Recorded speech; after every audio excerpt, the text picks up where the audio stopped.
దశరథ సుమిత్రని తీసుకొని కార్తీక్ వాళ్ళ ఇంటికి వెళ్తూ ఉంటాడు. ఇంతలో అక్కడ ఉన్న సుమిత్రను వెళ్ళు సుమిత్ర అని చెప్పేసి అయితే కాంచన దగ్గరికి పంపిస్తూ ఉంటాడు. ఇంతలో అక్కడ ఉన్న సుమిత్ర కాంచన దగ్గరికి వెళ్ళి, వదిన, నా ఇంట్లో శుభకార్యం జరగబోతుంది, నువ్వే మొదటి ముత్తైదువ్వి, నువ్వే నా కూతురి తల మీద అక్షింతలు జల్లి ఆశీర్వదించాలి అని చెప్పేసి అయితే తనని పిలుస్తూ ఉంటుంది.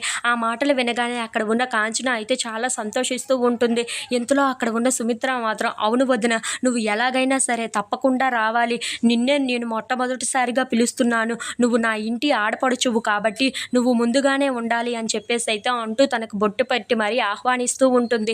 ఇంతలో అక్కడ ఉన్న కాంచన కూడా సుమిత్రకు బొట్టు పెట్టి చాలా సంతోషిస్తూ ఉంటుంది. అది చూసి అక్కడ ఉన్న సుమిత్ర అయితే చాలా సంతోషంగా అక్కడ ఉన్న చీరని, బట్టల్ని అన్నింటినీ అయితే తన చేతిలో తాంబూలాన్ని పెడుతూ ఉంటుంది.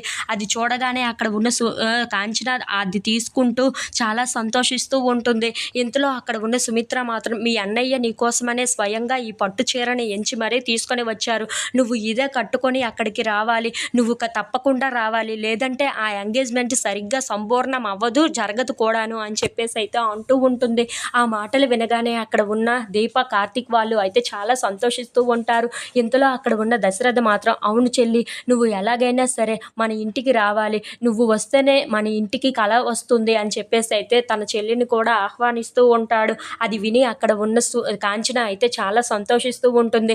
ఇంతలో అక్కడ ఉన్న దీపని పిలిచి, అమ్మ దీప, నువ్వు ఈ ఇంటి కోడలివి కదా, అదే నా ఇంటి కోడలివి కదా, మరి నువ్వు మా వదినికి బొట్టు పెట్టాలి కదా, బొట్టు పెట్టమ్మా అని చెప్పేసి అయితే అంటూ ఉంటుంది. ఆ మాటలు వినగానే అక్కడ ఉన్న సుమిత్ర అయితే ఒక్కసారిగా షాక్ అయిపోయి దీప వైపు అలా చూస్తూ ఉండిపోతుంది.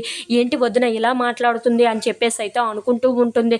ఇంతలో అక్కడ ఉన్న దీప మాత్రం మౌనంగా చూస్తూ ఉండిపోతుంది. అది చూసి అక్కడ ఉన్న కాంచన మాత్రం, అవును దీప, నువ్వు నా ఇంటి కోడలివి కదా, మరి నా ఇంటి నాకు మా వదిన వచ్చింది, నువ్వు బొట్టు పెట్టాలి కదా, రా బొట్టు పెట్టు అని చెప్పేసి అయితే సుమిత్రను చూసి అంటూ ఉంటుంది. అది విని అక్కడ ఉన్న సుమిత్ర ఏమీ మౌనంగా చూస్తూ ఉంటుంది.